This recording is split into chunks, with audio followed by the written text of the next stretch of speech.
जहां तक मुझे याद है इस पे कोई वक्त की सीमा लगाई नहीं गई थी। और बदकिस्मती की बात यह है कि क्योंकि इंडिया ब्लॉक की कोई मीटिंग बुलाई नहीं जा रही है तो इसमें कोई क्लैरिटी नहीं है, ना लीडरशिप को लेके, ना एजेंडा को लेके, ना आगे क्या हम रहेंगे या नहीं रहेंगे इसको लेके। शायद दिल्ली के इंतखाबात हो जाएं, उसके बाद अच्छा ये होगा कि इंडिया ब्लॉक के तमाम जो हिस्सेदार हैं उनको बुलाया जाए और इस पर क्लैरिटी हो। अगर ये सिर्फ पार्लियामेंट इलेक्शंस के लिए था, इसको वाइंड अप करिए, फिर हम अपना काम अलग से करेंगे। अगर पार्लियामेंट इलेक्शन के बाद ये असेंबली के लिए भी है तो फिर हमें मिलकर काम करना होगा। राजनीतिक हमलों को हम राजनीतिक रूप से जवाब देंगे, लेकिन आपने अचानक ये कहा कि मेरे पास करोड़ों रुपया, वो भी कैश में आया, करोड़ों रुपया कैश में आया, तो आप कह रहे हैं कि मैं बहुत बड़ा अपराधी हूँ। ठीक है, मुझे तो जेल में होना चाहिए, मुझे करप्शन में पकड़ा जाना चाहिए, मुझे ईडी को पकड़ना चाहिए, मेरे ऊपर रिप्रेजेंटेशन ऑफ पीपल एक्ट में मुझे इनफैक्ट चुनाव लड़ने की भी इजाजत नहीं होनी चाहिए।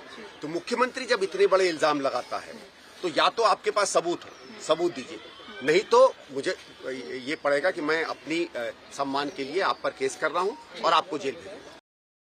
तो साहब, एक तो अलायंस हुआ था लोकसभा चुनाव, उसका राज्य पे कोई तो ना उस समय कोई चर्चा थी ना अभी चर्चा थी, और वो तो गोपाल राय जी ने 4-5 महीने खुद ही पहले कह दिया था कि भी हम अकेले लड़ेंगे, हमसे तो कोई बात भी नहीं, उनका मन है, वो तो पहले से ही कह रहे हैं अकेले लड़ेंगे, हम भी पहले से कह रहे हैं अकेले लड़ेंगे। 4-5 महीने पहले तो कोई पार्टी नहीं आई कि आप साथ में जाओ।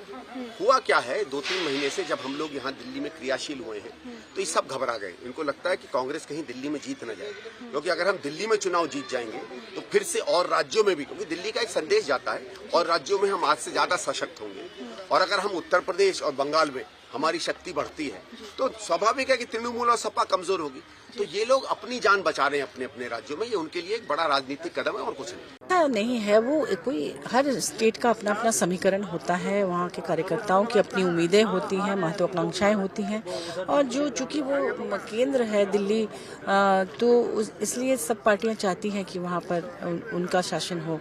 इसकी वजह से सिर्फ दिल्ली के लिए ये है, और इंडिया गठबंधन बहुत मजबूत है। अभी जो सेशन हुआ था हम लोगों ने देखा, उस सेशन में इंडिया गठबंधन के तमाम बड़े नेता, हम सभी लोगों ने मिलकर एकजुट होकर हमने प्रोटेस्ट किया, हर तरह से बहुत अच्छी मजबूती दिखी उसमें भी। और हम अपनी पार्टी का जो भी स्टैंड है उसकी तरफ है, हमारी पार्टी सबके साथ है, सब कोई एकजुट होकर ही काम करेंगे, और इस पर अभी तत्काल कोई निर्णय नहीं हुआ है। अगर इस पर कोई निर्णय होगा तो आप लोगों को पता चल जाएगा।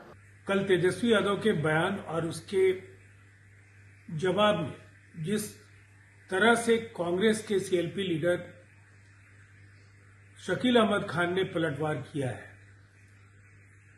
और जो शब्द शकील अहमद खान ने कहे कि अगर कांग्रेस को कोई हल्के में लेगा तो कांग्रेस भी उन्हें हल्के में लेगी, बिल्कुल साफ है कि इंडिया गठबंधन का वजूद बिहार में समाप्ति के कगार पर है।